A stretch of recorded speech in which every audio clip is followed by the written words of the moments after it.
हम बात कर रहे हैं राजपूत और मुगल बादशाह के बीच लड़े गए भयंकर युद्ध हल्दी घाटी के बारे में। यह युद्ध 16वीं सदी से भी पहले लड़ा गया था। यह युद्ध किस कारण से हुआ था और कौन कौन से योद्धा इस युद्ध में शामिल हुए थे और इसका परिणाम क्या हुआ था, इन सब की जानकारी आज इस वीडियो में विस्तार से मिलने वाली है। दोस्तों, अगर हम भारत के इतिहास के पन्नों पर एक बार नजर दौड़ाएं तो इसमें हमें कई सारे युद्ध नजर आने वाले हैं, क्योंकि हमारा भारत का इतिहास युद्धों से भरा पड़ा है। इनमें से कुछ युद्ध भारत में घुसपैठ करने वालों से लड़े गए थे, तो कुछ युद्ध अपने साम्राज्य विस्तार के लिए लड़े गए थे। इसके अलावा कुछ युद्ध ऐसे भी थे जो अपनी मातृभूमि की रक्षा के लिए लड़े गए थे।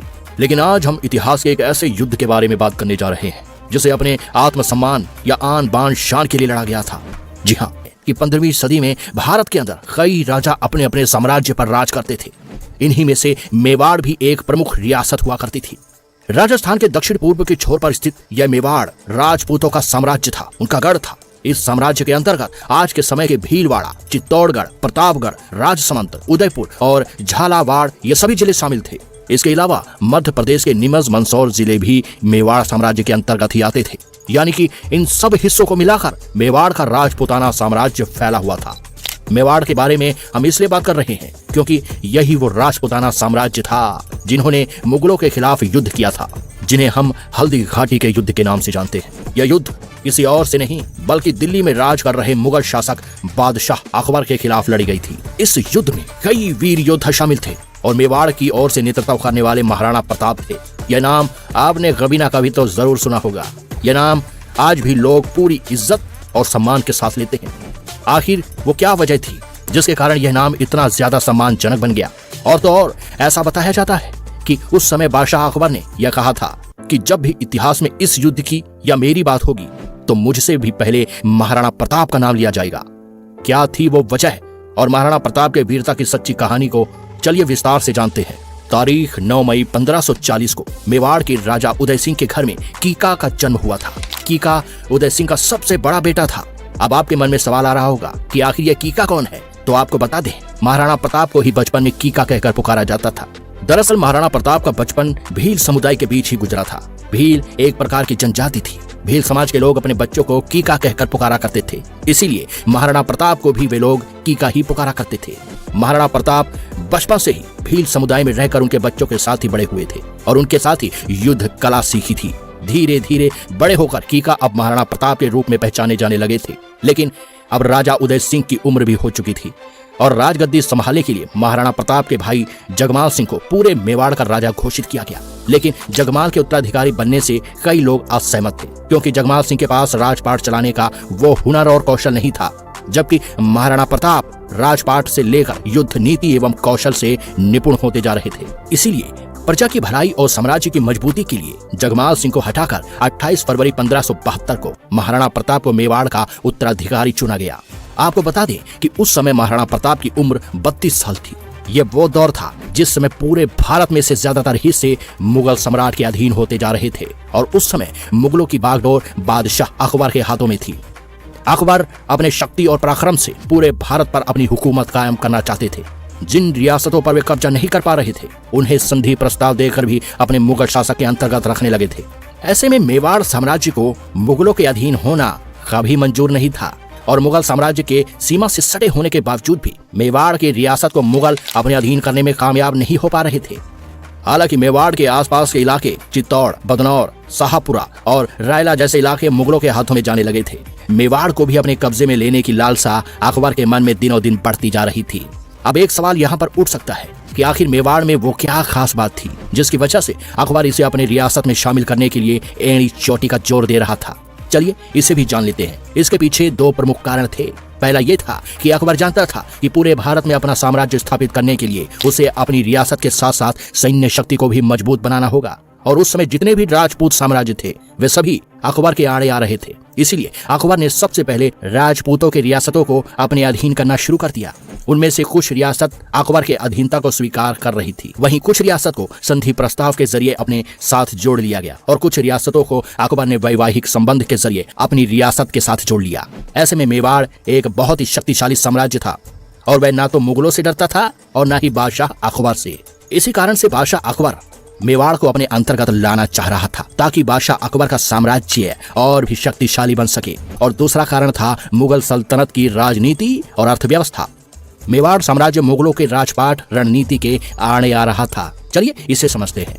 दरअसल अकबर दिल्ली में राजगद्दी पर बैठकर अपने साम्राज्य को चला रहा था।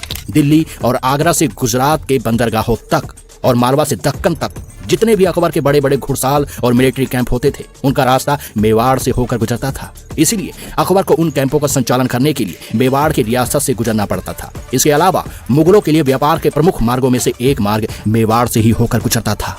इसलिए अकबर के लिए और भी जरूरी था कि मेवाड़ को अपने अधीन कर ले ताकि उन्हें व्यापार आदि में किसी भी प्रकार की रुकावट न आए, क्योंकि अकबर यह भली भांति जानते थे कि अगर मेवाड़ के मार्ग को राजपूतों द्वारा बंद कर दिया जाए तो इसका सीधा असर मुगल सल्तनत की अर्थव्यवस्था पर पड़ सकता है। अकबर मेवाड़ के साथ युद्ध कभी नहीं चाहते थे। वह चाहते थे कि मेवाड़ को बिल्कुल शांतिपूर्वक तरीके से अपनी रियासत में शामिल कर लिया जाए। इसीलिए 1572 से लेकर 1576 तक 4 बार अकबर द्वारा मेवाड़ पर संधि प्रस्ताव भेजा गया। लेकिन महाराणा प्रताप यह भलीभांति समझ चुका था कि संधि प्रस्ताव के आड़ में अकबर मेवाड़ को अपने अधीन बनाना चाहता है, और यह सब महाराणा प्रताप को कभी भी मंजूर नहीं था। वे हर बार संधि प्रस्ताव को ठुकरा देते थे। उधर सत्ता से हटाए जाने की वजह से महाराणा प्रताप का भाई जगमाल सिंह बदला लेने के लिए जाकर अकबर के साथ मिल गया। इसके अलावा और भी लोग महाराणा प्रताप के विरुद्ध जाकर अकबर के साथ हो गए और आखिरकार युद्ध की परिस्थिति बन ही गई। महाराणा प्रताप ने अपनी आन बान शान के लिए युद्ध के रास्ते को चुना। अकबर द्वारा भी मेवाड़ पर आक्रमण करने का आदेश दे दिया गया। इस तरह यह युद्ध जून 1576 को राजस्थान के राजसमंद जिले में थन्नौर गांव से बलीचा गांव तक 6 किलोमीटर में फैले एक रण क्षेत्र में लड़ा गया था, जिसे हम हल्दी घाटी के नाम से भी जानते हैं। इस युद्ध में महाराणा प्रताप ने अपने घुड़सवार सैनिकों और भील समुदाय के धनुर्धर सैनिकों को युद्ध के मैदान में उतारा था। प्रताप की सेना की अगुवाई हकीम खां सूरी कर रहे थे। इसके अलावा इस युद्ध में महाराणा प्रताप की ओर से भील नेता राणा पूंजा भील, भामा शाह, ताराचंद, राम शाह तोमर, राम दश बदनौर, भीम सिंह डोरिया, झालामाल सिंह, झाला विधा, बछावत और जयमल मेहता आदि जैसे योद्धा शामिल थे।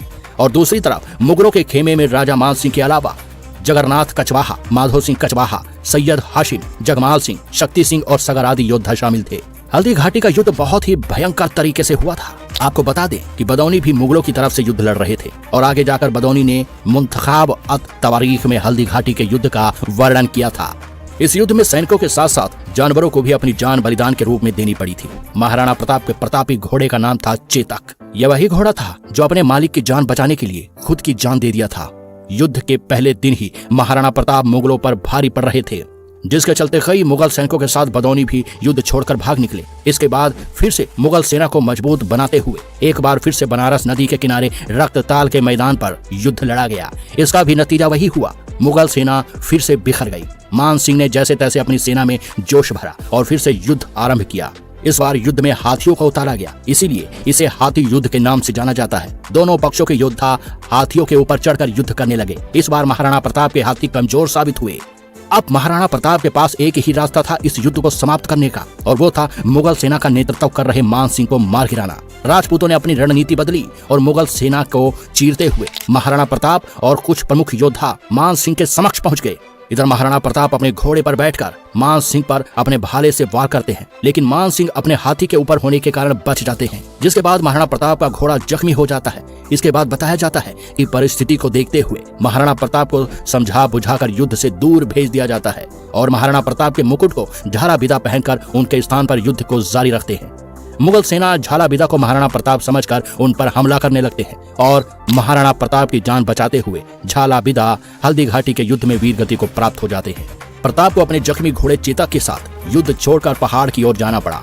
कुछ दूर सुरक्षित जगह अपने मालिक को पहुंचाने के बाद चेतक अपने प्राण त्याग देता है। आज भी बलीचा नामक जगह पर चेतक की समाधि बनी हुई है। बताते चले कि हल्दी घाटी युद्ध का कोई परिणाम नहीं निकला था, क्योंकि महाराणा प्रताप ने कभी हार नहीं मानी थी और अकबर भी उसे जिंदा या मुर्दा पकड़ने में नाकामयाब रहा।